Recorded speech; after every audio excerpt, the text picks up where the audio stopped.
Hi everyone, good afternoon. Welcome to monthly Wednesday education. It's so great to see lots of people online as always. I hope, can you see my slides up on the screen? Emma, can you give me a nod? Yep, great. I can see them, yep. Great, excellent. We've just been taught not to say that for the ACRA conference, and I've just broken the, thanks, Tony's giving me the thumbs up. I've just broken the golden rule, so we won't be doing that next week. If you're joining us for ACRA, we'll be very professional by then. But welcome, this is session 3 of our CHAP education program. And now my slides won't advance. Really winning at life today. Come on. So you can see them. There we go. Excellent. So before we get going, I'd just like to acknowledge that we're meeting on the traditional land of the Kaurna people of the Adelaide Plains and pay respect to elders past and present.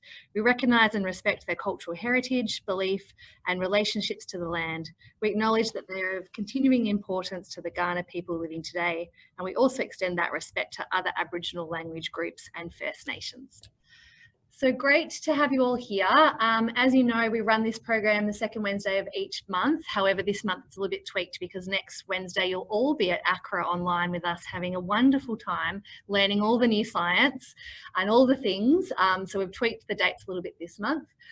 These sessions are recorded for viewing later, so if you've missed any of them, you can come back, and if you haven't got access to the links, just let me know and I'll send them back to you. The last session we did, sorry, I've written that wrong. The last session we did unpacking the standardised program content. Sorry, and then this session we're doing unpacking the National Cardiac Rehab Quality Indicators. And you'll be very relieved to know that you don't need to hear my voice all session this time. I've got 2 very special guests with me.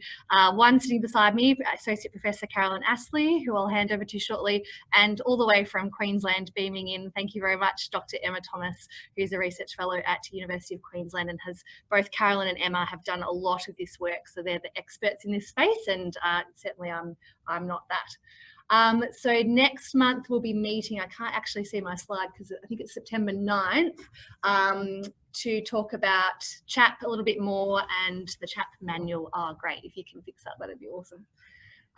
So without further ado, no, sorry, that's good. We're just trying to fix the tech at our end. I will hand over, and I think it's you that's going to begin, Emma, is that correct? Yeah, that's correct. Yep. Thanks so much. Thanks for joining us. Over to you. Thanks so much for having me and for the invitation. It's really great to have the opportunity to talk a little bit more about the quality indicators. So as Susie said, I'll kick off this session with a bit of information about some of the background as to why we developed these quality indicators. And then Carolyn will follow on and talk a little bit more about the process and where we are to date. We don't have a huge amount of slides, so there'll definitely be time at the end for Q&A and some conversation, and it would be good to learn a little bit more about each of you and what you're doing and your interest in this space. And so definitely keep in mind any questions that you have, and we can have a bit of a more in-depth discussion about anything that's not clear after the slides. So we can move on to the first slide, I think, Susie. So we're talking about quality indicators today. So what do we actually mean by quality? So if we look at the Institute of Medicine definition, when they talk about quality, they talk about healthcare that is safe, effective, patient-centred, timely, efficient, and equitable. And I guess care quality is an increasing focus at the moment and all around the world for funders, for providers of care, and also importantly for consumers as well. And so measuring quality and, you know, also when we're thinking about measuring clinical effectiveness of health services, it's important for ensuring accountability for healthcare providers, for enhancing our patient outcomes, minimising adverse events and aligning care with what patients want and, of course, the best available evidence. So this leads into, I guess, the backdrop of what we're talking about today, which is quality indicators. And what we mean by quality indicators is basically defined statements that aim to measure adherence to aspects of evidence-based care that we believe are necessary and important for reaching optimal patient outcomes, and also provide a basis for quality improvement projects. Okay, so we can move on to the next slide.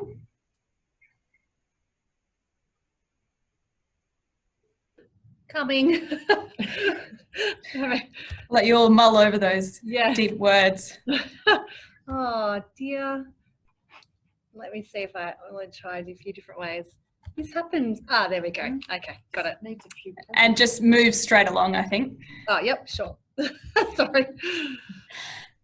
So why are we doing this? Why is it important to assess quality?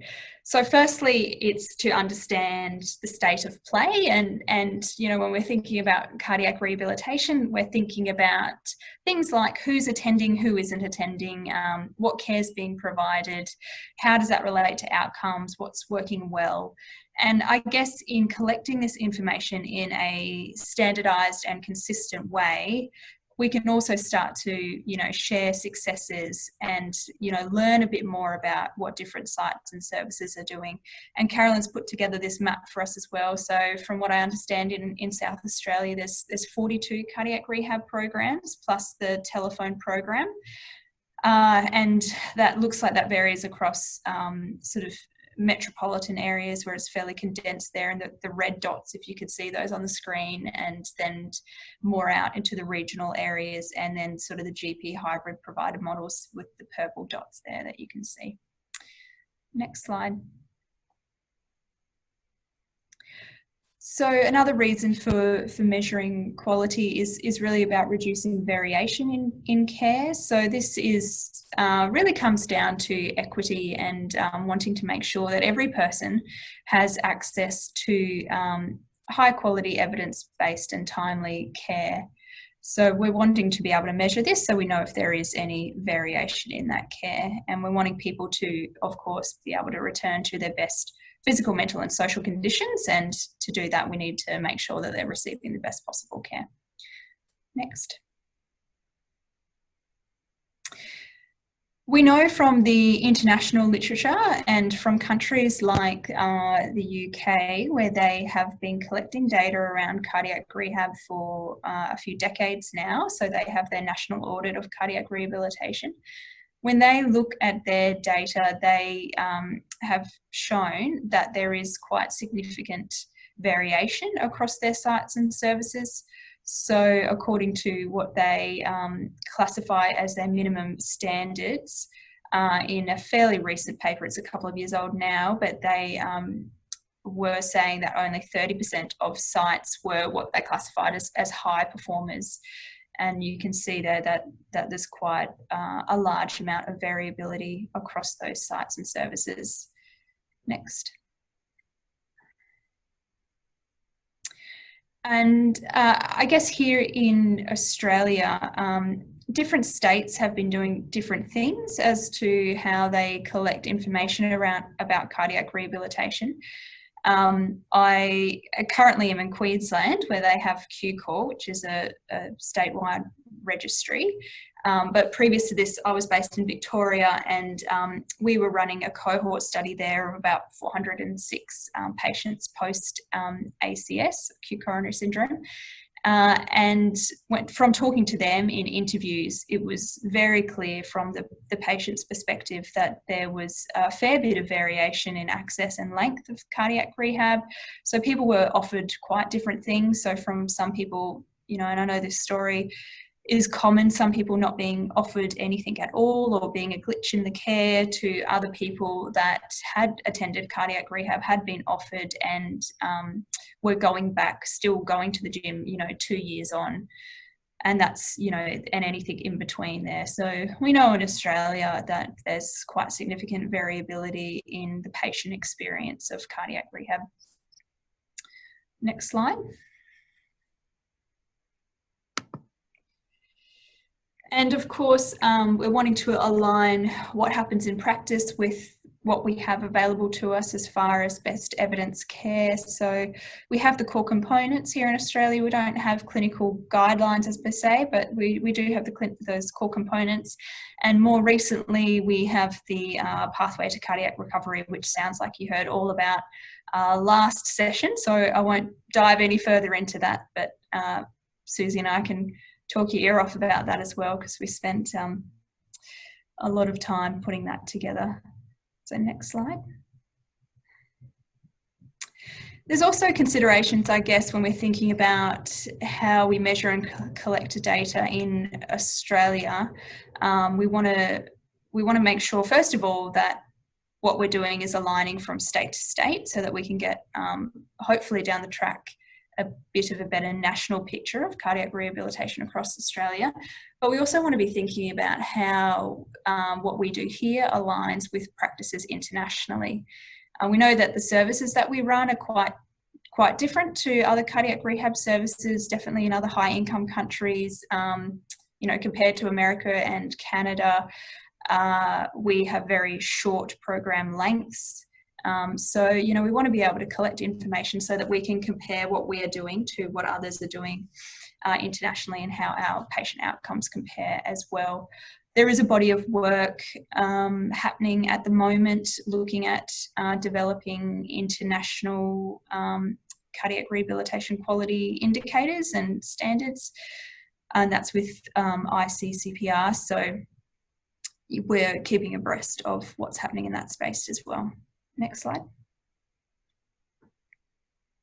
And I think at this point, I'll hand over to Carolyn. Thanks very much, Emma. Emma's presented us with 5 different aspects of quality that we can think about in this space, and I like to think about it is in terms of how we can improve clinical effectiveness of what is being done in cardiac rehab and other health services that we're involved in.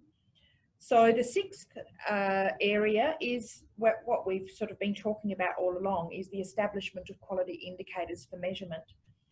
And I guess the reason that this, that's right, sorry. The reason that this came about was because there are a number of, there were pockets of activities in this area all around Australia. And this helps us to see what's already been done, and it starts off in Queensland with QCOR, which is the Queensland Cardiac Outcomes Registry, and that has a cardiac rehab module, and so they audit cardiac rehab services across that state. There's of course the activity in South Australia, which is the CATCH database that's been running since 2015. And indeed, cardiac rehab clinicians have been collecting data, a minimum data set, since 2013. So in some ways, South Australia is way ahead of the curve. And we've also been doing audits on that data and submitting reports to you as the service providers and to SA Health for a long time as well. And then in New South Wales, they recently developed a minimum data set of quality indicators, and they did some field testing with those indicators. And then in Victoria, they have the Victorian Cardiac Rehab databases, which looked at some testing methods for data collection in the late 90s. But also there is the Victorian Cardiac Outcomes Registry now, which is yet to have a cardiac rehab module, but I know that that is something that's being talked about a lot at the moment. So here we go. It's doing it again every now and then. Try that one. Oh, hang on. I know what it is. Okay, try again. No? Yes. There we go. Okay, got it. So we wanted to make this, when we recognised the need for quality indicators to guide measurement from a national perspective of cardiac rehab services. We knew that we needed to consult widely and bring a lot of people into the space and be united over it. So late in 2018, we ran at SAMRI actually, a cardiac rehab roundtable. And at that time, we presented to each other the existing audits and registries and standards and quality indicators that existed internationally and through that the data reports and publications and quality indicators that are already being used. And then we agreed that the National Cardiac Rehab quality indicators should be a united focus. So at the end of that meeting, we established the ACRA and National Heart Foundation National Cardiac Rehab Indicators Task Force. That task force then started meeting regularly, and we met all through 2019, and we're still meeting. We've started off by discussing the priority areas on quality improvement and clinical effectiveness. We've reviewed the evidence, we've consulted with different experts, and we started off by developing a draft set of 11 indicators. With the 11 indicators, we sent out an email consultation with ACRA and also with multidisciplinary health professionals and leaders to get their opinions about what should be the most important out of those 11 indicators. And then when we got the feedback back, we refined those indicators and we started to develop what's called a data dictionary to go with each indicator, which I'll talk about a little more in a minute. Last year at ACRA, we ran a workshop consultation process where once again we presented the indicators and sought feedback from people. And then we published the final set of 10 indicators at the beginning of the year. And now we're just beginning to set up what we're calling a field testing process in New South Wales to just see how they fit into practice in real life and how what's the feasibility of implementing the indicators. So that's where we're at the moment. So just to talk a little bit about the data dictionary. So the purpose of the data dictionary is to define each indicator and also to bring together all the different data elements that are involved in measuring these indicators. So it's divided into Section A and Section B. And Section A is what you're looking at now, which is what we're calling the data elements. So these are all the separate little pieces of data variables that would be built into a database. And then you, as clinicians, would be entering data around that data variable when you're seeing your patients, if that makes sense.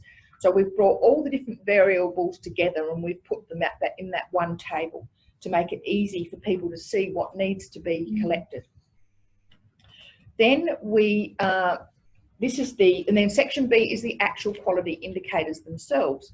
So as I said, we've got 10, and the blue ones represent what we call process indicators, and the pink ones represent what we call outcome indicators. So process indicators are referral, time to enrolment, comprehensive assessment, depression screening, assessment of smoking, an assessment of medication adherence, and then right down the bottom, care transition.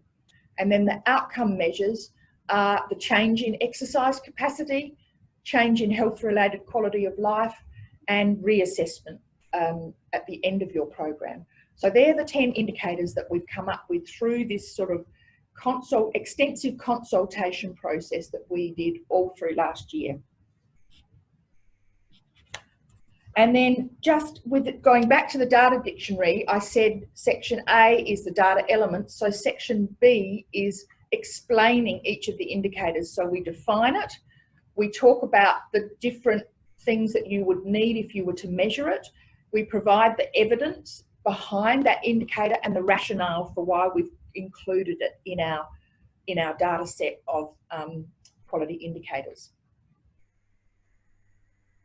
So I just want to finish off for our presentation today just by saying that ACRA has been with this process all along, as has been the National Heart Foundation, and that it's very important to both those organisations, and they've endorsed the cardiac rehab quality indicators. And ultimately, we're just doing a little bit more review process on the data dictionary at the moment, and then ACRA will take over as custodians of the quality indicators, and so you'll be able to download them from the ACRA website in a month or so. So as I said, it's been endorsed. It's been ACRA believe that it's been an activity that's been requested by ACRA members over many years. We believe that they will support clinicians ultimately to deliver best practice care, and it will provide a conduit to organisational leadership to demonstrate the effectiveness of their program. So you'll be able to use them in your health service areas to show how well you're doing. Thanks for your attention. Thank you both, Emma and Carolyn. And as you can see, they've both been an integral part of this whole process. So I'd just like to open up the floor for questions or discussions, where we always try and keep the sort of presentation part short and brief so that we can open it up to have a discussion. So are there any burning questions at the moment? And feel free to either take yourself off mute and ask, or type them into the chat box, which I seem to have lost at the moment, but I will get it back. Just while people are thinking of some questions, I was just thinking I should mention that, so there's Carolyn and myself, we sit on a task force, and that's also got multiple other people on it. So we had, as Carolyn was saying, it was originally co-chaired between the National Heart Foundation and an ACRA member. So some of the other people that are involved in that original task force was Rachel Foreman from the Heart Foundation, Professor Robin Gallagher, Robert Zekin from Western Sydney Local Health District, Kate Ferry, and from the Heart Foundation, and Steve Woodruff, who's a clinician up here in Queensland as well. Those members have since changed a little bit, but it's definitely, I just wanted to mention, I guess, that this has been a team effort, and then there's been anyone, I guess, that's been at ACRA events over the last couple of years would have been involved in workshops and various surveys that we've circulated to kind of inform how we came up with these 10 quality indicators. Great, thanks, Emma. We've actually got a question that's come in from the floor, and I think this is a really great question. So, were the indicators developed with only ACS as the cardiac condition? Well, you chip in too, Emma, but we did discuss that quite extensively, but we decided that I guess we see these indicators as an iteration that might change over time, and we just focused in on acute coronary syndrome and cardiothoracic surgery for the first iteration of the quality indicators. But I can see a time where once we've done the culture change and we've started to roll the indicators out and into practice, and people are used to measuring and using them, that then we can go to the next stage, which would be looking at AF and heart failure potentially. What do you think, Emma? Yeah, that's correct. I mean, I guess what I would say is that services, what's probably important to say up front is that we are not, as the task force, collecting this information from services or holding the information. It's really for the sites to take responsibility of that information, and then the states are developing various different mechanisms to be able to collate that information in whatever way they can, and that varies from state to state. So what we're trying to do, I guess, is provide tools for services to think about what information they should collect. And while, yeah, we in the first instance have really focused on ACS and certain ICD codes that we know are more feasible to be collected and collated at a broader scale. But that's not to limit sites, I guess, from also collecting information at their site level on all of the conditions that come through their cardiac rehab services. Yeah. That's a great point, thanks. And another question, which is also another good one, is how do those clients referred for cardiac rehab who were not hospitalised fit in to this picture? Do you want to go with that, Emma? No, I think you can go that one. So, okay, so referral is probably potentially something that not everyone's going to be able to measure very well at the moment, but I guess we see these quality indicators as aspirational. So once again, we focused on the recognising that a lot of patients will be referred from the in-hospital setting. Potentially, as cardiac rehab programs move out into the community and they start using quality indicators, then patients will be coming from the outpatient setting as well. And also we need to think about general practice. And so I know in South Australia and through the CATCH program that's a really big focus. So it's all about who's measuring it and what services are measuring it. And as that gets rolled out more and more, then more and more we'll see patients coming from different pockets that are perhaps non-traditional. Yeah, great answers. Thanks, ladies. I guess I have a question too, although I want to open it up just so that everyone's aware we record these and do these live at ICC Net. So we have all the lovely catch nurses with us today. They're multiplying, in fact. We've got more than ever. And allied health, not to mention, not to miss out. Are there any questions from the floor here for Carolyn or Emma? No? Claude, you always have something. I was thinking about that last question. Yeah. I think how do you measure patients who aren't admitted? I think that's going to have to be up to the database collection tool. Correct. Because there's always scope to highlight the non-hospital patients on there, and they can still be included in the activity reporting. But just to reiterate, and Emma's right when she said that we've just provided a set of quality indicators. How they're going to be used in practice is going to be very diverse. Sorry, can we just repeat? We couldn't pick you up on the mic, Claude. So can you just repeat what Claudine's comment was? Oh, sorry. Yes. Claude said that she believes that the collection of referral from different sources, a la outpatient settings or from general practice, would be up to the database that's actually measuring the quality indicators. So that's going to be variable across states throughout the country. But I was just saying that, just to reiterate what Emma had said, that just comes home to the fact that we've just provided the quality indicators, and how they'll actually be used in practice is going to be variable over time.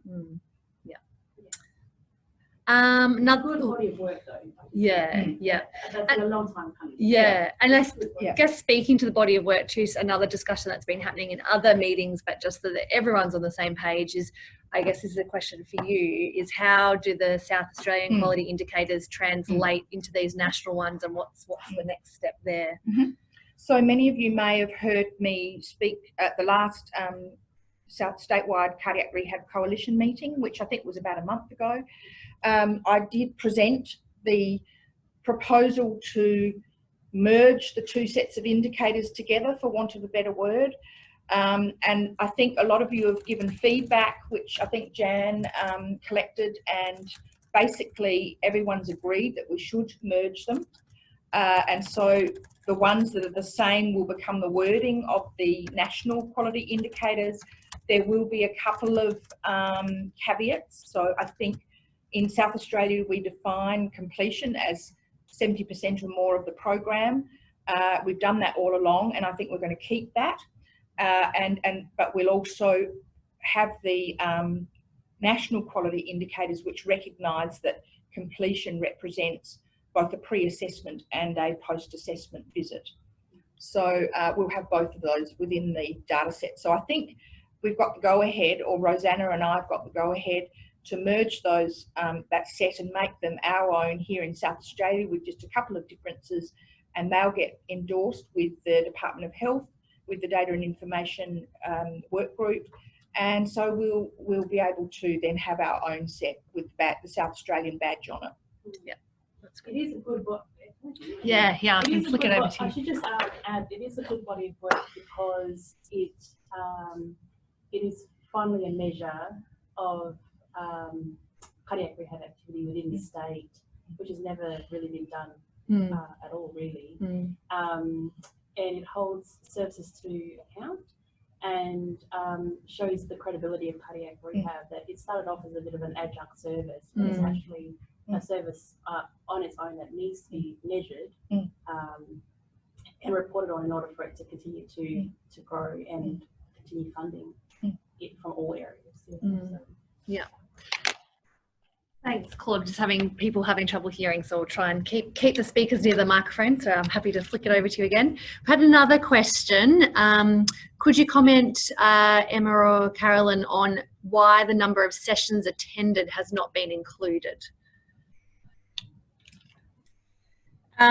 So we do actually have within the data dictionary itself. So as Carolyn was sort of mentioning, there's We've split the data dictionary up into two parts. So one part is kind of all the variables that on the clinical end we want you to be collecting, so the data elements, and then you can merge those, I guess, into the quality indicators. Now, as part of those data elements that we think would be good to collect, we do include the number of cardiac rehab sessions attended. So, and we describe that as entering the total number of supervised sessions attended by the patient during their cardiac rehab program. So we do think that that is definitely a good thing to collect for, particularly, I guess, for analysis, so that you can start to see a dose response. So as in, did someone who attended more sessions have a better outcome than someone who attended less sessions? So we do recommend that that's collected. It's just that you probably don't see that in the overall quality indicators because, yeah, we're focused on other things, but we do recommend that for the analysis and to be able to, I guess, dig a bit deeper into the information, it's a good thing to collect. Yeah. Great. Thanks, Emma. Anything you're happy to leave it up? Yep. Any other questions? I've moved through the ones that are in the chat. Feel free to unmute yourself if you'd like your voice to appear, or you can even turn your camera on. Really lash out. I guess while we're just waiting for any final questions, how does this translate to CHAP is probably the next place we need to go. So the great thing about CHAP is that we're doing all the hard work for you, and believe me, plenty of hard work is going on at the moment. So with CHAP, we will translate these quality indicators and we will use the updated merged SA / national quality indicators as when we move forward.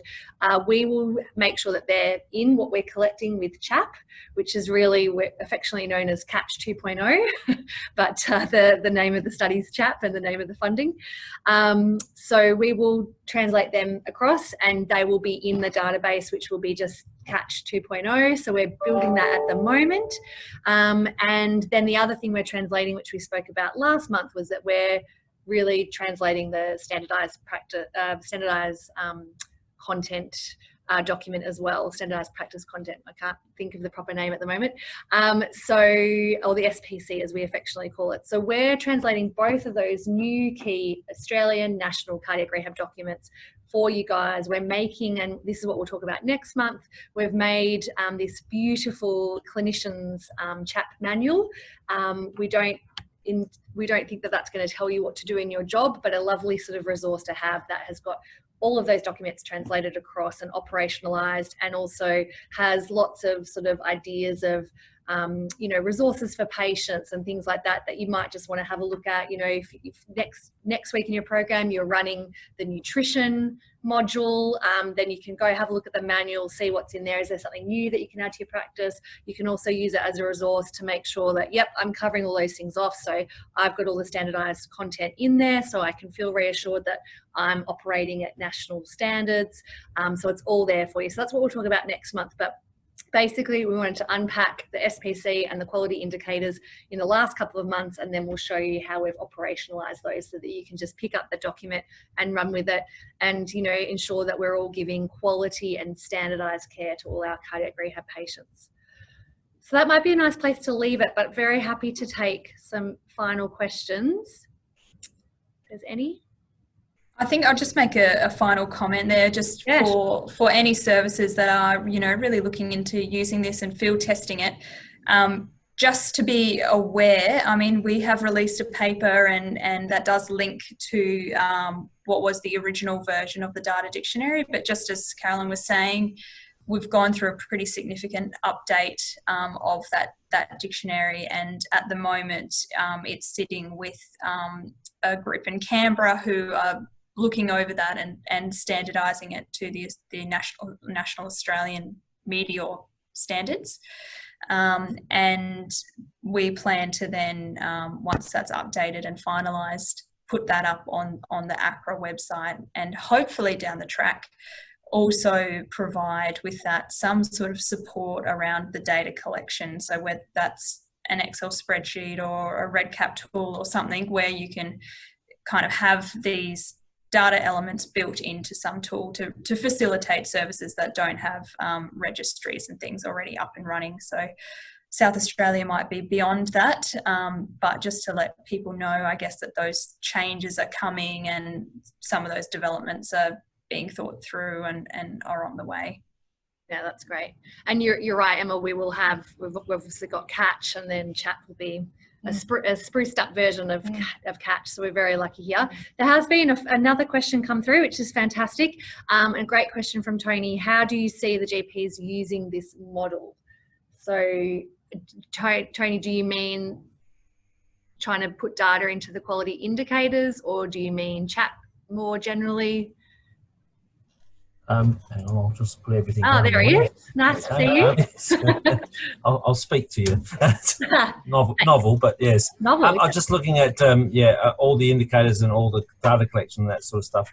How do you see that all working with GPs? I work in the country, obviously, and see that that's always a challenge with the GPs, engaging on that really broad sort of stuff that we can in our community setting can really engage a whole lot more. It seems to be. I might be wrong. Tony, I think a secondary sort of process, I guess, because as Claudine said, really, in terms of data collecting or measuring the quality indicators, that's going to be determined by the database, and that's always going to be Catch. That's how it works in South Australia, and like it or not, it's you as cardiac rehab clinicians that are entering that data about your patients. So I don't think the GPs will be engaged in that side of things, but I do know that it's an aim of the ICCNet program and also the CHAP program to try and get GPs to engage in secondary prevention more, so that when patients have been in hospital, they've gone to cardiac rehab, they've finished seeing their cardiologist, they go back to the primary care community, that their GP is reinforcing those messages that the patient has learnt through going through a cardiac rehab program. So I guess that's what I meant by GP involvement. We are at every point trying to involve general practice. Yeah. And I think, and Claude can probably speak to this more than I can at the moment, the newbie on the block, but with CHAP, the GPs and the GP hybrid programs that are already up and running for cardiac rehab, and that's through Catch, they will be included in CHAP. And so we plan to sort of, do Catch 2.0 and ensure that that data collection can be done on a laptop or on an iPad, perhaps, if that's what's better for services, and that the GPs will be entering the data as you guys will be too. And that's something I've been having sort of individual conversations with people along the way, sort of trying to figure out what's going to be the best fit. They can collect the data straight into Catch on this iPad or on the laptop, print out the report, especially that initial assessment is where most of the data is collected, and then that will automatically go into Catch. So we're looping them in, and because Catch and CHAP, they're interchangeable really, will be collecting the quality indicators, that'll automatically be done. So we're just trying to sort of streamline some of those processes, update everything so that everyone's on the same page and that we're aligning with national standards and the latest evidence base, and then looping them all into the process. So I think that'll be a really exciting part of CHAP, is being able to loop them in more, hopefully find ways of working that suits everyone. So whether that's an iPad or a laptop, having the database there, being able to print it out, file it, rather than, I can really see that there's a lot of double or triple data entry in some cases, which you guys are heroes and amazing for doing that level of work and admin. So really, one of my goals is that to try and sort of streamline that as much as that's within our control and our budget as well. So we'll be looping the GP hybrids into CHAP like everyone else. So I hope that will help. And the other thing we're doing with GPs is we're actually, as another stream of work with CHAP, is building some business models around how GPs can see these cardiac patients and do the GP hybrid program, and also see them.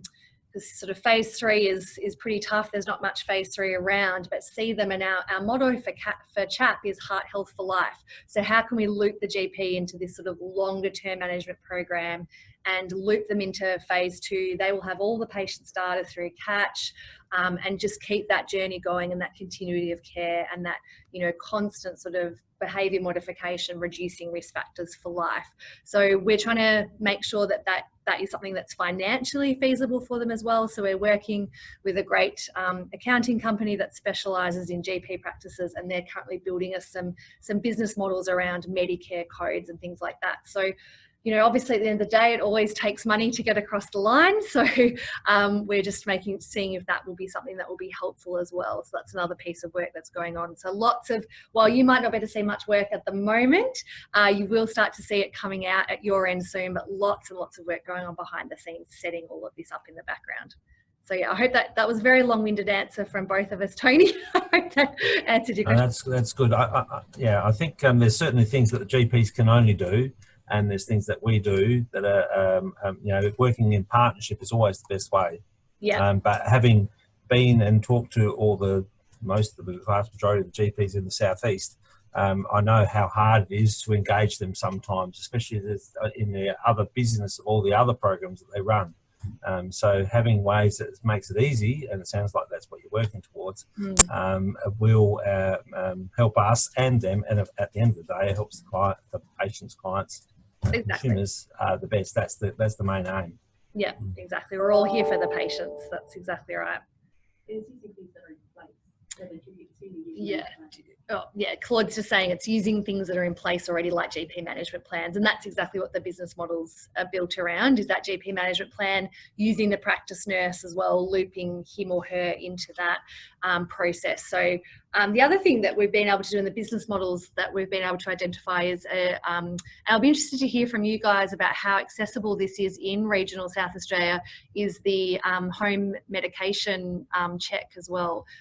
So building that into a GP sort of hybrid cardiac rehab management plan as well. So yeah, lots of great ideas. We've just got to make sure that we can translate them effectively into practice. And the whole goal of CHAP is to translate everything into practice. And once we step away, it's all part of normal business. So yeah, we're just here to sort of help spruce things up and yeah, make cardiac rehab better for everyone.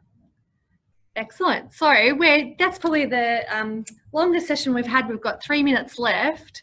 So if there's no final questions, I'd just like to thank Dr. Emma Thomas in Queensland for joining us. Thank you so much, Emma, for your time today. And Associate Professor Carolyn Astley, who's sitting next to me, for their time. And that's something that I definitely intend to do, is keep looping guest speakers in so that we can hear from lots of different people and all the great work that's going on across Australia in this space. So I look forward to seeing you all next month or next week if you're coming to ACRA online. It's my final plug. I won't be able to plug it anymore after today, so you don't have to hear from me again. And we'll see a lot more relaxed Susie. Yeah. Next week. Oh, this time. Next month. This time next month I'll be so super chilled. You'll be like, wake up. Yeah, I'll just come in with my sunglasses on, with beach towel across my shoulder. So yeah, no, I'll be very happy once ACRA is all wrapped up next month. But it's looking really, really great. So I know a lot of you, I've seen a lot of your names pop through the registration, so that's fantastic. So we look forward to welcoming you next week. But thank you so much for your time. This will be recorded. I'll send out the link and the slides, and I'll invite you to next month as well. So thanks everyone, and have a great afternoon. Thanks for having me. Thanks, guys. Bye. Thanks. Bye. Thanks.